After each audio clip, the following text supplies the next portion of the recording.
안녕하세요, 여러분.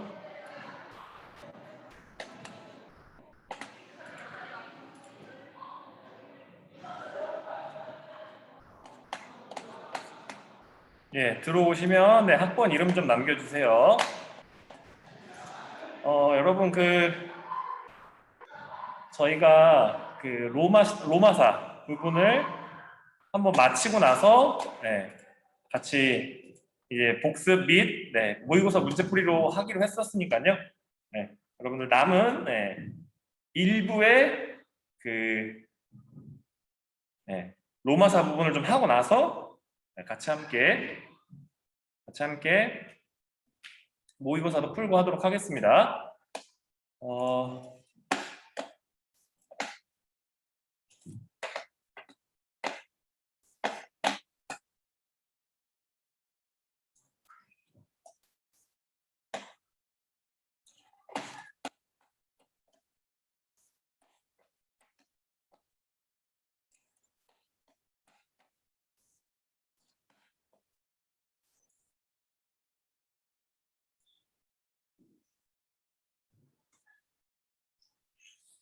저희가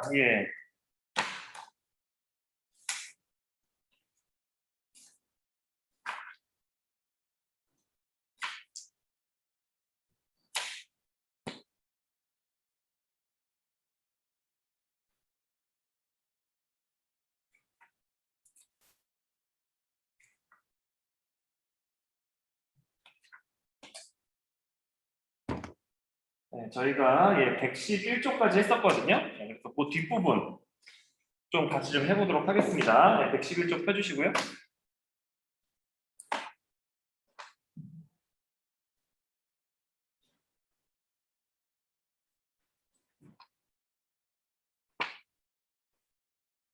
저희가 115쪽까지만 하고 마치는 걸로, 그러니까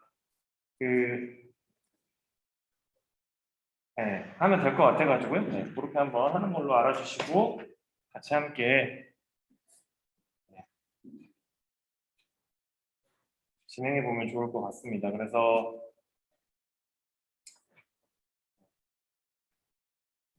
같이 한번 해봅시다, 여러분들. 자, 그래서 111쪽 잠깐 얘기하고 같이 112쪽으로 넘어가 볼게요. 자, 근데 여러분 출석이 조금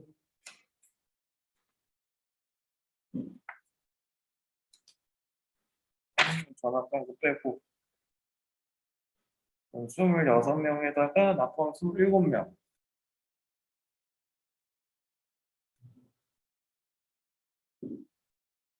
한 명이 없네. 조금 늦게 들어오신 분들도 좀 메시지 좀 남겨주시고요.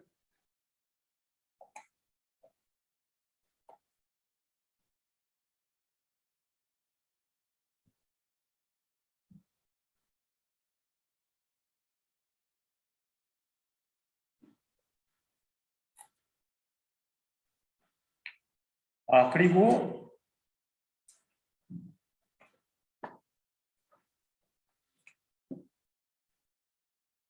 조현준 학생이 아직 안 들어왔네.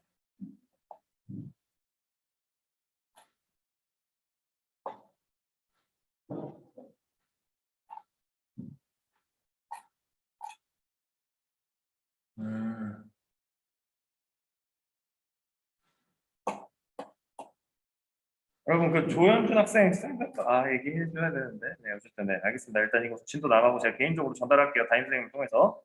111쪽 펴주시고, 자, 여러분들 그것까지 했었어요. 여러분들 저희가 이 로마사라고 하는 것도 그리스사의 그 흐름과 비교하면서 인식해야 된다. 첫 번째로 그리스사가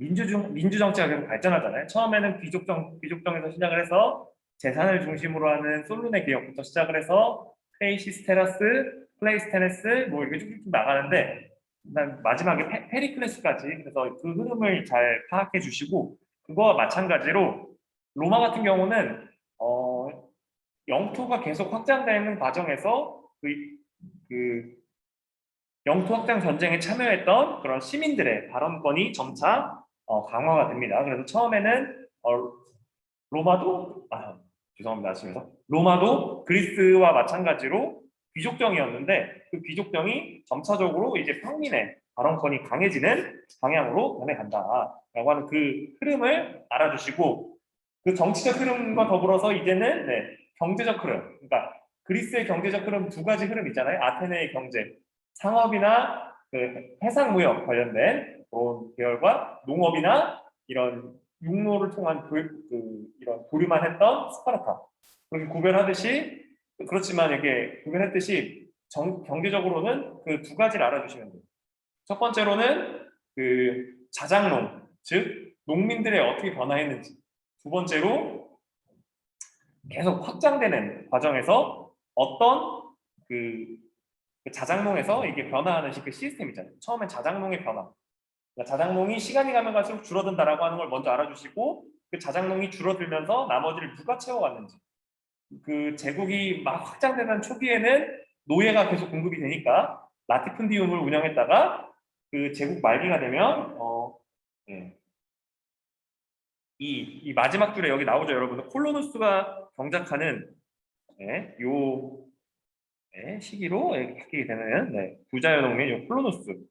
그래서 요게 요분들이 나오게 되는 요 시기로 바뀌게 된다. 그래서 그 흐름을 좀 알아주시면 좋을 것 같습니다. 그래서 콜로나투스 그래서 요거까지 같이 알아주시면 좋을 것 같아요. 그래서 다음으로 넘어와서 로마 제국의 멸망. 그래서 로마 제국이 어떻게 보면 그러니까 당장에 그러니까 이 발전의 정도가 꺾임과 동시에 멸망한 건 아니에요. 그렇지만 상당 부분 그 안에서부터 굶어 들어가고 있었다라고 하는 걸 좀 알아주시고요. 그래서 무엇보다도 이 3세기 말이면 여러분들 280년, 290년 요 연간 AD 그래서 그렇게 좀 알아주시고요. 그때 타개하기 위해서 제국을 쪼갭니다. 그러니까 몽골 제국을 여러분들 그 칸이 다스리는 지역과 칸의 형제들, 그러니까 형제들이 많으니까 그 각각 무슨 한국이라고 해서 나라로 쪼갰잖아요. 그런 것처럼 이게 쪼갠 거다라고 보시면 돼요. 이게 영토가 크니까 물론 몽골만큼 크진 않았습니다만 그래서 4개로 쪼개서 효율적으로 통치하려고 했고 그리고 이 4개로 쪼갰과 동시에 이 군주권을 강화하는 방향으로 나갑니다. 이게 어떻게 보면 선생님 그 이전에 로마가 발전할 때에는 평민의 발언권도 강해지고 민주주의가 발전하지 않았나요? 맞습니다. 그러니까 이 다양성, 그러니까 어떤 한 사회가 발전을 하려면 이게 건강하고 이게 다양성을 이게 계속 유지할 수 있는 그런 여러 가지 것들이 필요한데 그런 것들이 점차 사라져 가는 거죠, 여러분들. 그러니까 한 개인이 이 전권을 휘두르는 쪽으로 또 이게 바뀌게 되는 거죠. 그래서 나름의 개혁을 합니다. 그 물가가 너무 오르고 이러는 것들을 이제 화폐도 개혁하고, 그리고 그 이민족의 침입이나 이런 그 국경선이 여기서 확정이니까 요 위에서 확정된 국경선 근처에서 계속 전쟁이 일어나니까 군사제도도 개혁을 하고 근데 이 과정에서 그 처음 이탈리아 반도를 통일하는 데 기여했던 어떻게 보면 그 정체성도 강하고 잘 훈련된 이런 로마 시민이 아니라 다양한 민족들이 이 군대 내로 들어오게 됩니다. 그래서 그렇게 된다라고 하는 걸 좀 알아주시고 그래서 다음으로 넘어가서 이 콘스탄티누스 황제 때 크리스트교가 공인됩니다, 여러분들. 그래서 여러분들 그거를 좀 구별하셔야 돼요, 아시겠죠? 이게 공인된 거랑 이게 폭발적으로 이게 어떻게 보면 뭐라고 해야 될까요? 국교가 됐다 이거 구별하셔야 돼요, 아시겠죠? 공인과 국교, 여러분들 이 공인은 여러분들 그거예요. 야 믿어도 괜찮아, 페널티 없어. 그러니까 종교의 하나로 인정을 해주는 거예요, 아시겠죠? 그래서 이 공인이라고 하는 표현과 색깔을 좀 바꿔서 한번 좀 표시를 해보면 이렇게 나오죠. 이 콘스탄티누스 제제 때 공인되는 거랑 여기서 이제 국교가 되는 거랑은 다르다라고 하는 걸 좀 알아주시고 다음으로 넘어가서 콘스탄티노폴리스가 지금의 여러분들 이스탄불입니다, 여러분들. 예전에는 그 비잔티움의 수도로서 콘스탄티노플 뭐 예, 이렇게 불렀었는데 콘스탄티노폴리스라고 이렇게 또 이게 제가 배웠을 때랑 다르게 좀 이름이 바뀌긴 했는데 어쨌든 그 도시가 그 도시예요. 예. 부르는 이름만 살짝 바뀐 거지. 그래서 그 데오도시우스 황제 때 로마를 동서로 분리합니다. 그래서 동쪽 제국은 천년간 더 유지되지만 서쪽 제국은 게르만족의 침입. 아까 전에 제가 얘기했었죠. 군사제도 개혁을 했을 때 여러 민족들이 들어오게 되니까 그 소위 말해서 자기랑 같은 민족들이 로마 국경 내로 들어오려고 할 때 그 안 막는 거예요. 그러니까 목숨을 구하기 위해서. 그래서 그렇게 들어오다 보니까 사회가 혼란해지고 금세 멸망하게 됩니다. 참고로 여러분들 우리가 동아시아사 배웠을 동아시아의 그 역사 배울 때 여러분 훈족이라고 하는 분들이 한나라를 침략했다. 한나라가 아니라 그 전에 그 중국 고대사 쪽에서 침략했다라고 했었잖아요. 근데 이 훈족이 게르만족을 이렇게 압박을 해서 이 게르만족이 로마 영토 안으로 이동하게 됩니다.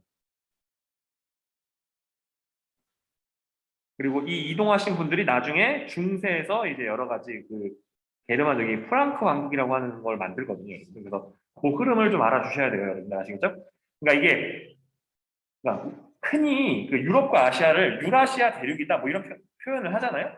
그게 왜 그러냐면 두 대륙이 연결되어 있기 때문에 그 상호 관계가 있습니다, 여러분들. 상당 부분 그 그러니까 영향을 주고 받아요. 그래서 어떠한 나라가 굉장히 강력해지게 되면 그 영향력이 굉장히 커지게 된다라고 알아주시면 좋을 것 같습니다. 그래서 어, 이렇게 알아주시고 대부분 유목민족들이 그 역할을 합니다. 여기 훈족도 유목민족이고 그리고 우리가 흔히 아는 뭐 티모르 제국 앞에서 우리가 시험 범위에 들어가는 티모르 제국, 뭐 페르시아, 뭐 셀주크 투르크, 뭐 페르시아 왕족, 뭐 이런 거 대부분 다 이 유목민족을 기반으로 해서 이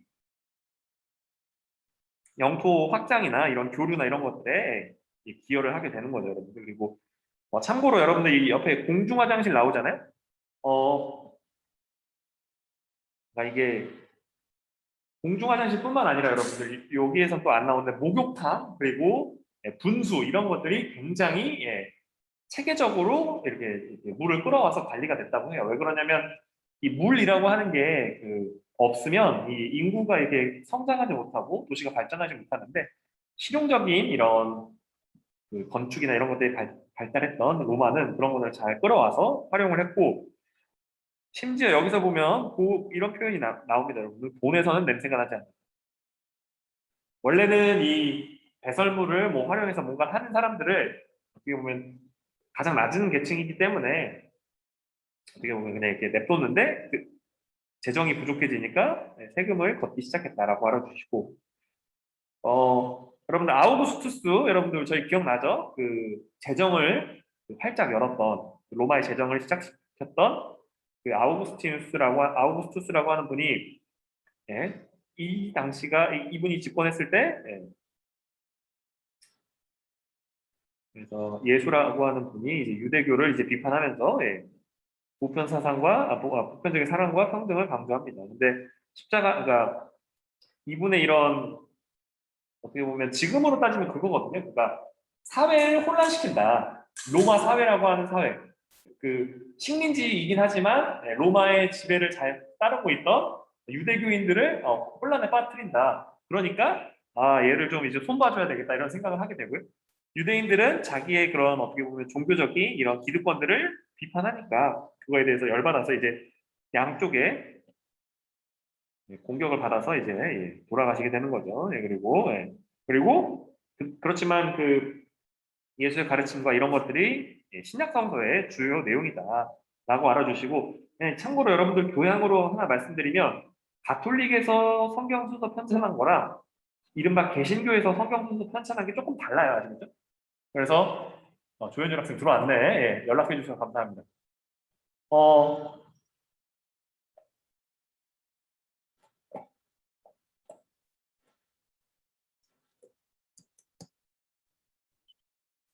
조현준 학생 그 내일 제가 개인적으로 지금 메시지 그러니까 개인만 볼 수 있게 메시지 보낼 테니까 잠깐 메시지 좀 확인해 주세요. 잠시만 요거 좀 이거 수행 평가 때문에 그렇습니다.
잠시만요, 여러분.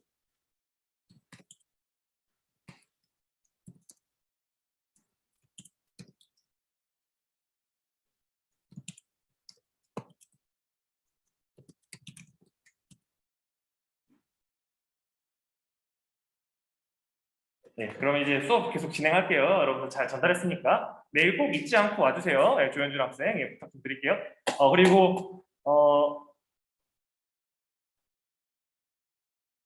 예, 거기까지 했었죠, 여러분들. 그 유대지방의 십자가형 신약성서 얘기했었고, 그리고 예, 원래 로마는 다신교적 성향을 갖고 있었습니다. 그래서 우리가 제우스라고 불리우는 사람을 그러니까 그리스 로마에서 여러 신들을 조금 이름을 바꿔서 뭐 이렇게 불렀거든요, 여러분들. 근데 어쨌든 그래서 우리가 흔히 그리스 로마 신화라고 하잖아요, 여러분들. 그래서 그런 이유들이 예, 그런 다신교적 이런 원래 신앙관을 갖고 있었다라고 하는 걸 좀 알아주시고, 그렇지만 크리스트 교도들이 예, 유일신을 믿게 되면서 예, 그러니까 크리스트 교도들이 이게 소위 말해서 이제 괴롭힘 당하게 된 게 요거 때문에 그런 거예요. 야, 로마 황제의 명을 따르는 게 나한테는 의미가 없다. 로마 안에서 살면서 여기서 참 이게 참 여러 가지 실사점이 있어요, 아시겠죠? 네, 그래서 어쨌든 네.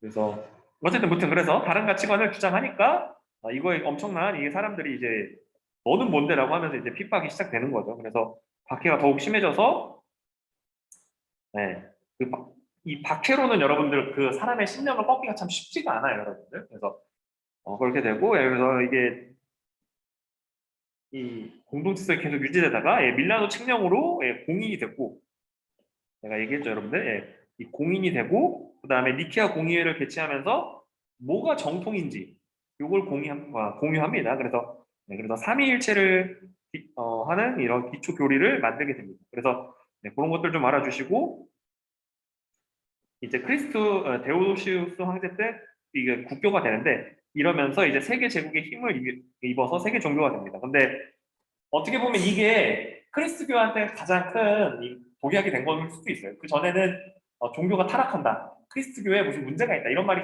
거의 없었는데 이 시기를 지나가면서부터 예, 모든 예, 정치적인 이런 권력들을 가지게 되면서 많이 어떻게 보면 이게 타락할 수 있는 요소들을 갖게 되고요. 실제로 여러분들 초기에 이 카타콤이라고 하는 곳에서 여러분들 박해를 피해서 지하에서 생활하시거든요.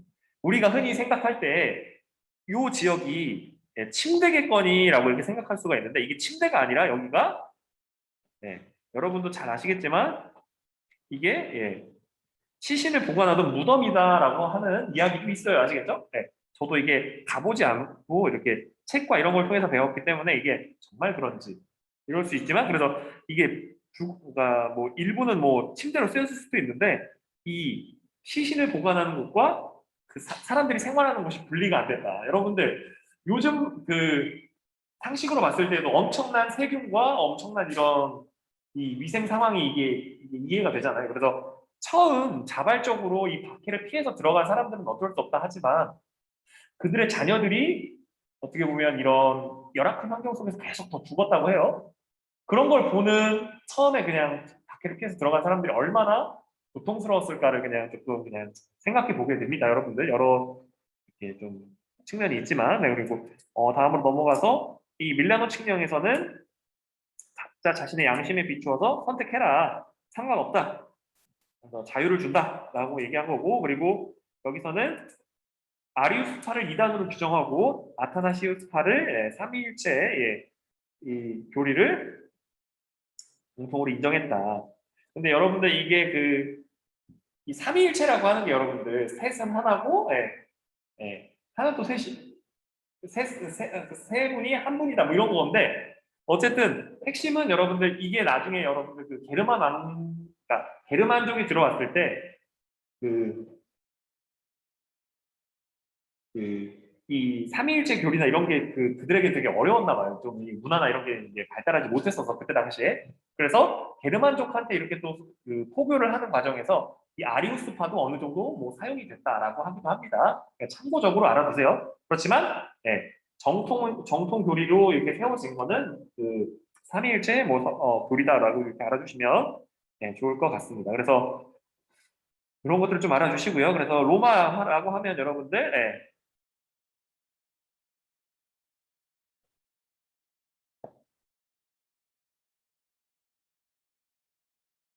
아치라고 하는 요 형태 있죠, 여러분들. 요 동그란 동그란 형태.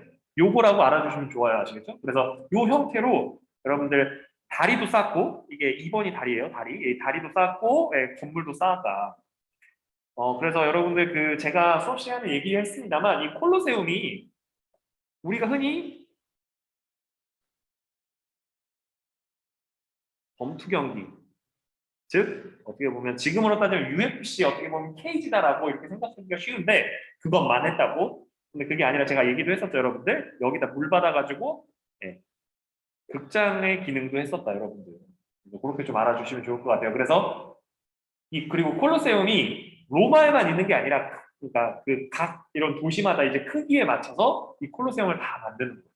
그래서 거기서 검투 경기를 보고 예를 들어 보면 뭐 로마 군인이 용감히 싸워서 이 영토를 확장하는 약간 좀 이런 긍정적인 정체성을 부여할 수 있는 연극이나 이런 퍼포먼스들을 보면서 이 공동체성을 가져가는 거예요. 그러니까 폴리스에서 여러분들 스테디움과 극장이 있었던 거를 이렇게 하나 합쳐놓은 거예요. 어떻게 보면. 그냥 쉽게 이야기를 했을 때 여러분들 그래서 그렇게 보시면 좋을 것 같습니다. 그래서 그렇게 됐고요. 그리고 이 수표교 같은 경우에는요, 여러분들 1000m 가면 1도가 그러니까 1000m 1000cm니까 이게 10m구나. 10m 가면 1cm 그러니까 1도 떨어지게 이런 것들을 삼각비를 통해서 잘 계산해가지고 그리고 물을 부어가면서 계속 계산해가지고 얼리에서부터 물을 끌어왔다. 그래서 제가 여기다 빨간색 줄 그어놓은 게 거기가 물 흘러가는 데고요.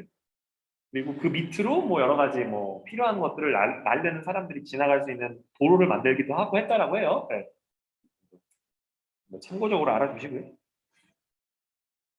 그래서 여기서 보시게 되면 현실적인 필요 때문에 만들었다. 그리고 아치라고 하는 게 굉장히 그런 돌과 돌을 붙이는 예를 들어 뭐 콘크리트나 이런 게 없어도 이 서로가 이제 균형감을 이렇게 밀어주는 힘과 당겨주는 힘을 받아서 이게 버티는 구조였다.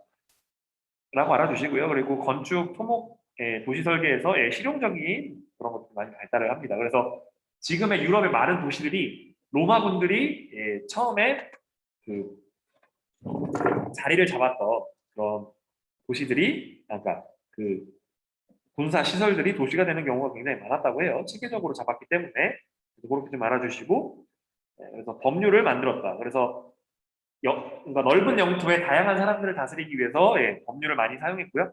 그리고 실제로 제국의 자유민들에게는 시민법이 적용됐고요. 그리고 거의 모든 민족에게는 만민법이라고 해서 그러니까 시민에게 적용되는 시민법과 더 넓은 범위에 적용되는 만민법이 있었다. 뭐 이렇게 그냥 그렇게만 좀 알아주시면 좋을 것 같습니다. 그래서 로마에 가서 나는 재판을 받겠습니다. 어떻게 보면 조금 더 발전되고 조금 더 잘 정리된 그런 사법 체계를 통해서 나의 죄를 가려볼 수 있었던 거죠. 로마 시민권이 있었으면. 그래서 그렇게 좀 알아주시고요. 그리고 비잔티움 제국에서는 이런 시민법, 만민법 체계의 영향을 받아서 유스티니아누스 법전이라고 하는 게 만들어집니다. 그리고 이게 어떻게 보면 그 법률을 그 집대성한 법전이어서 다양한 지역에 영향을 주었다. 그러니까 로마가 지배하는 지역 자체가 유럽에 굉장히 여러 지역을 점령했기 때문에 그 지역에 영향을 주게 됩니다. 그리고 로마는 정복지 곳곳에서 도로망가 있는데 이 도로망의 이 모습은 여기에 보게 되면 이 부분으로 이렇게 나옵니다, 여러분들. 그래서 여기서 잠깐 밑에 부분을 읽어보면 시멘트 같은 거를 깔고 그 위에 돌을 얹고 양 옆에서 고정을 해놓는 거예요. 그러니까 어떻게 보면 지금의 그런 그 아스팔트 도로처럼 시멘트 깔고 아스팔트 깔고 그 옆에 보도블럭 깔아놓잖아요. 그래서 그런 것처럼 이게 잘 정리한 그런 형태가 되는 거고요. 이게 지금도 여러분들 이탈리아 로마 가시면 있습니다, 여러분들. 상당 그 지역에 그래서 그 골목골목 길마다 이런 게 있어가지고 이게 신기하고요. 이게 그래서 그런 관용적 표현이 있잖아요, 여러분들. 모든 길은 로마로 통한다. 그리고 로마에 있으면 로마법을 따라야 한다. 뭐 이런 말이 있잖아요. 그래서 이런 관용적 표현을 여러분이 알게 되면 로마 하면 떠오를 수 있는 게 건축에서는 실용적인 도로도 실용적인 거잖아요, 그죠? 물건 옮기고 사람 옮기고 하는 거니까. 그리고 법률에 대한 거. 그래서 그 두 가지를 좀 이렇게 좀 핵심적으로 기억해 주시면 좋을 것 같습니다. 자, 그래서 넘어가서 원형 경기장, 개선문, 공중 목욕탕 등의 건축물을 만들고 상수도 시설도 만들었다. 그래서 상하수도의 개념이 있었다는 것만으로도 이게 참 이게 신기한 맞습니다. 근데 이런 문화를 구축했었는데 중세로 돌아가게 되면 이 모든 게 다 깨지게 되거든요. 그것도 또 참 신기해요, 여러분들. 이게 상수도로 만들었으면 그 상수도를 예를 들어 이제는 뻥 뚫린 그 길에 곳에가 그런 어떻게 보면 그뻥 뚫린 곳으로 이게 물이 흐르게 했었다면 이걸 덮어서 더 깨끗하게 하는 이런 쪽으로 발전을 했을 것만 같은데 시간이 가는 갈수록 이게 중세 유럽으로 가게 되면 우리가 생각하는 것만큼 빠르게 이렇게 진행되진 않았고요. 다음으로 넘어가서 라틴 문학이 꽃 피우게 되고요. 그래서 헬레니즘 시대의 스토아 철학이 이렇게 발전하게 됩니다. 그리고 또 역사에서는 여러분들 로마사, 게르마니아, 그리고 갈리아 전 이런 것들이 계속 나오게 되면서 그 로마의 그런 영토 확장 과정에서의 그런 소위 말해서 멋진 모습들을 그 당시에 그런 사람들이 기록을 남깁니다. 여러분 특히 카이사르는 직접 그 원정군을 이끌었던 장군이기 때문에 그런 기록을 남기기 쉬웠던 것 같아 보입니다. 여러분 그렇게 좀 알아주시면 좋을 것 같고요. 그리고 프톨레마이오스가 천동설을 주장합니다, 여러분들. 그런 것들도 좀 알아주시고 이게 중세에 이제 어떻게 보면 1000년 동안 그러니까 절대 깨지지 않는 그런 진리 중에 하나로 이렇게 그러니까 공식적인 관점인 거죠. 그러니까 비공식적으로는 여러분들 하늘이 움직이는 게 아니라고 생각할 수 있어도 공식적인 자리에서는 무조건 하늘이 움직인다. 라고 얘기하는 그런 관점이 이렇게 생기게 됩니다, 여러분들. 그래서 그렇게 좀 알아주시고요. 그래서 로마는 합리적이고 인간중심적인 그리스 헬레니즘 문화를 수용해서 고전 문화를 완성했다. 여기서의 고전 문화의 완성은 유럽의 고전 문화를 완성했다라고 하는 거예요. 그리고 크리스트교라고 하는 보편적인 유일 신앙을 수용했다. 이 두 가지 전통을 통해서 로마 문화는 서양 문화의 원류다. 원류라고 하는 게 근원 원자의 흐를 유자거든요. 그러니까 근원이 흘러가는 곳이다. 뭐 이런 것이라고 알아주시면 좋을 것 같습니다. 다음으로 넘어가서 그걸 좀 여러분들 잘 비교해 주세요. 아시겠죠? 우리가 이 이전까지 우리가 시험 보는 범위까지로 해서 설명을 해보면 돔 하면 이슬람이었잖아요. 그게 아니라 이 돔이라고 하는 것도 로마에서 만든 버전도 있다. 이렇게 좀 알아주시면 좋을 것 같습니다. 그리고 콘크리트라고 하는 거 로마가 만들었다라고 알아주시면 좋을 것 같고요. 밀라노 칙령의 의미를 설명해 보자. 자료 3번에 여기다 제가 밑줄 쳐놨잖아요, 여러분들.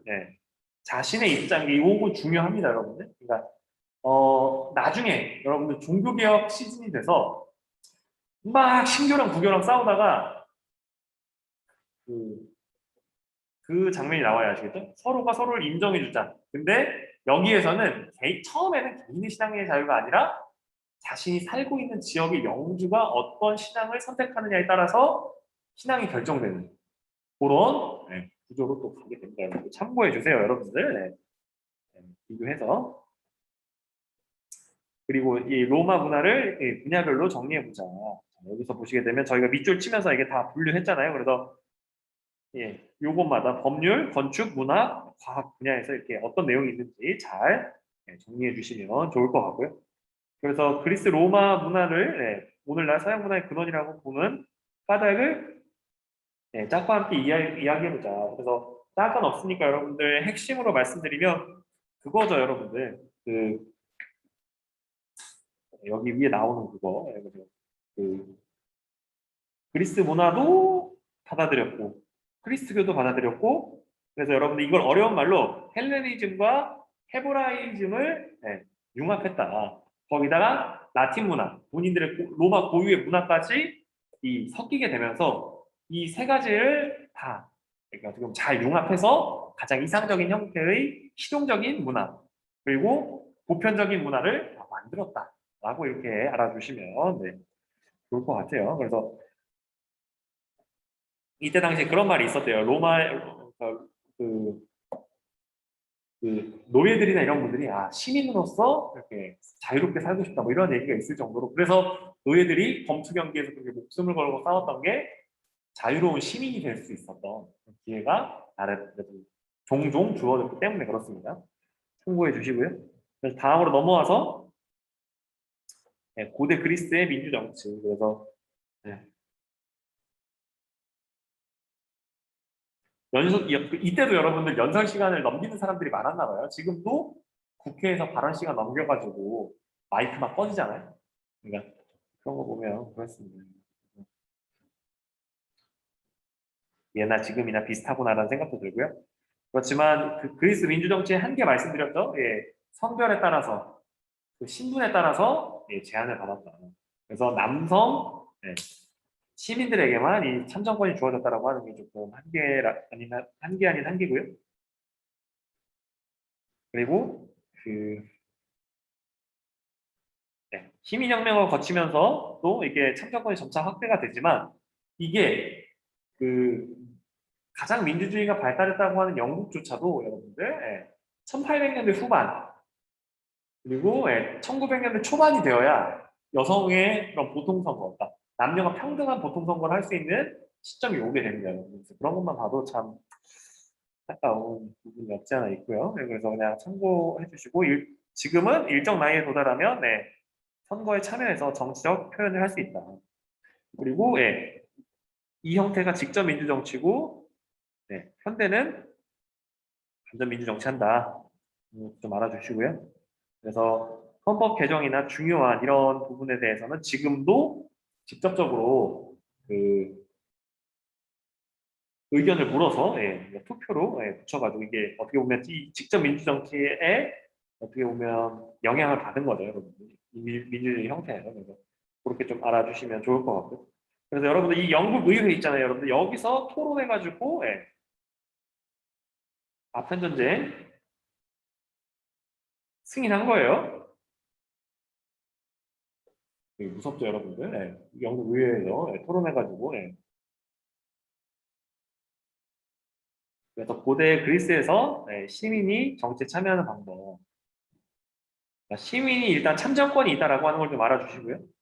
그리고 민회를 통해서 이 법률 그리고 법률적인 이런 것들을 만들어서 참여할 수 있었고 이 수당제도와 이 추첨제도를 운영하면서 그 돈이 없어서 참여하지 못하는 사람이 없도록 했고 그리고 추첨제도를 통해서 그 각각의 자리에 시민이라면 그 추첨에 참여한 사람이라면 이게 뽑혀서 할 수 있도록 제도를 만들었다라고 알아주시고 다음으로 넘어가서 시민에게 참정권을 부여했다라고 하는 게 오늘날 민주정치와의 공통점이고요. 차이점이라고 한다면 그거죠.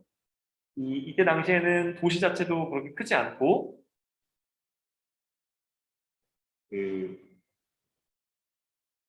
인구 자체도 많지 않았기 때문에 직접 민주정치가 가능했지만 지금은 간접 민주제를 채택하고 있다라고 알아주시고 이 연설문 쓰기는 개인적으로 한번 해보세요, 여러분들. 네. 그래서 저희가 여기까지 해서 기본적으로 이제 그리스 로마 문화를 일단 정리를 했고요. 나머지 여기 문제 좀 풀어보면서 정리를 또 마저 해보도록 하겠습니다, 여러분들. 그래서 예, 여기 잠깐 보시게 되면 저 1번이 클레이스테네스의 개혁이고 이분이 도입했던 게 이 그러니까 부족 중심의 그런 아테네 체계를 이제 거주지 중심으로 바꾸게 되고요. 그리고 도편 추방법을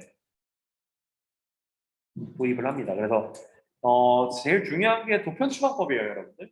그래서 자기가 원하는 사람이라고 하면 좀 그렇지. 자기의 영향력을 통해서 자기가 싫어하는 사람, 자기가 정치적으로 부담이 될 것 같은 사람, 어떤 걸 그러니까 추진했을 때 반대할 것 같은 사람을 이렇게 공식적으로 핍박하는 이런 도구로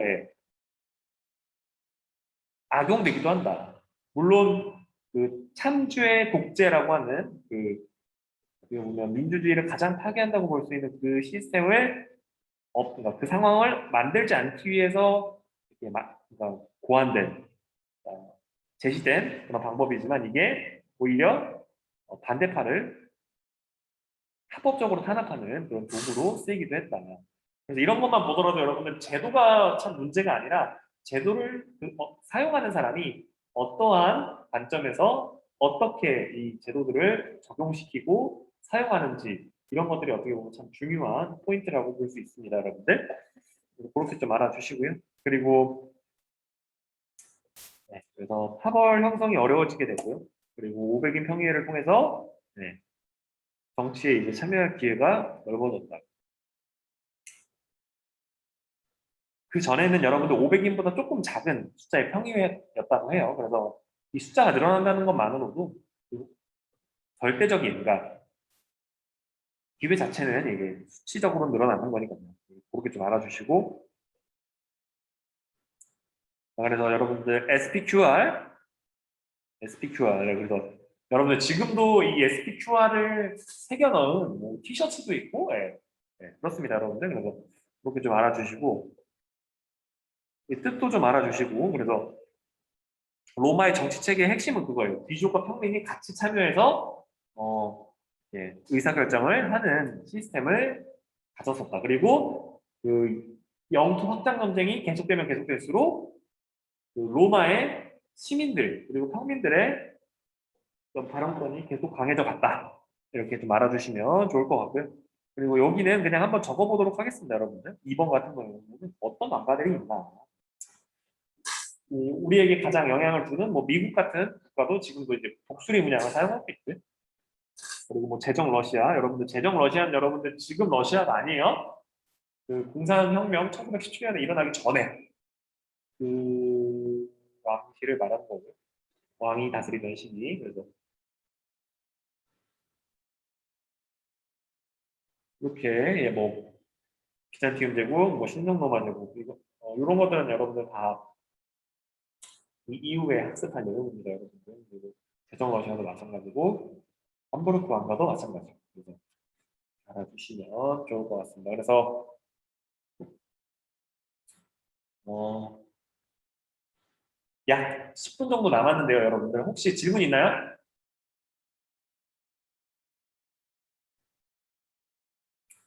자, 질문 없으시면 여러분들, 네, 저희가 지금까지 배운 거를 활용해서 잠깐 한두 문제 정도 좀 문제를 풀고 오늘 좀 일찍 마치도록 하겠습니다. 그리고 제가 파일을 잘 정리해서 여러분들이 받아볼 수 있도록 앞으로는 수업 초반에 업로드해서 여러분들 받아볼 수 있도록 하도록 하겠습니다. 그래서 여기서 보시게 되면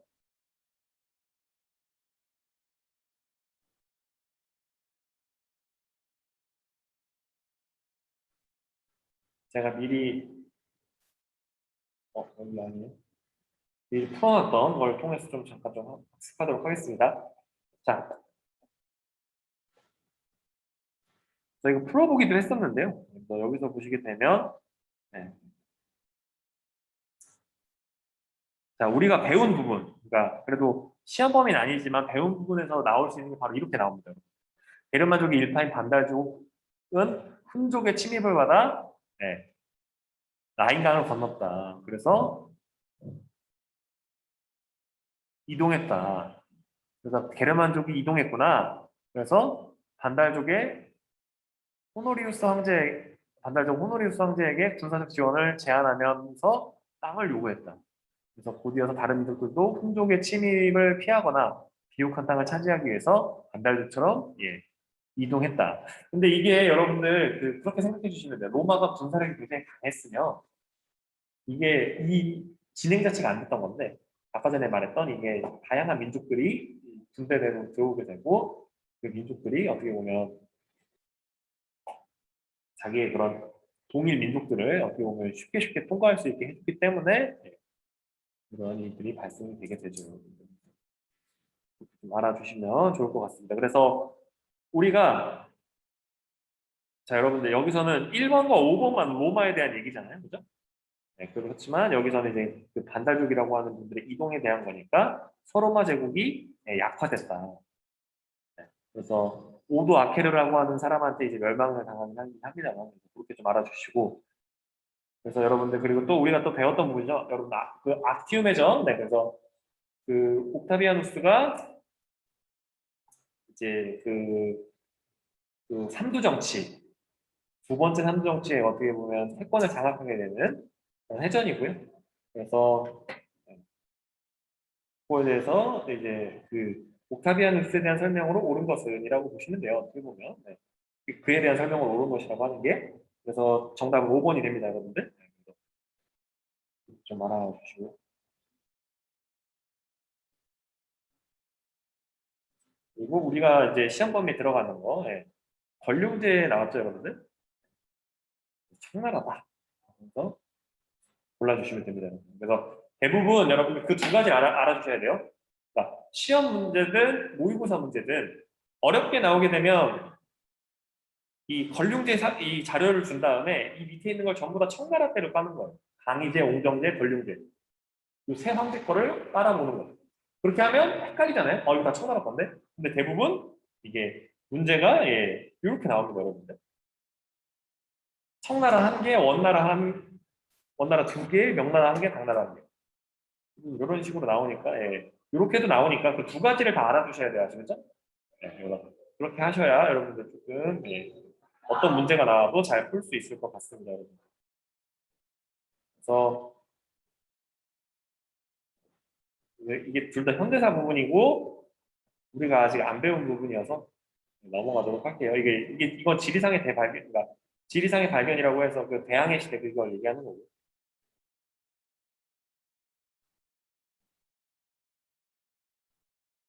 독일 통일은 여러분들 비스마르크라고 하는 사람이 했습니다. 그냥 참고적으로 알아두시고요. 신해혁명도 우리가 안 배웠고 그래서 자 이거 한번 금나라는 데 넘어가고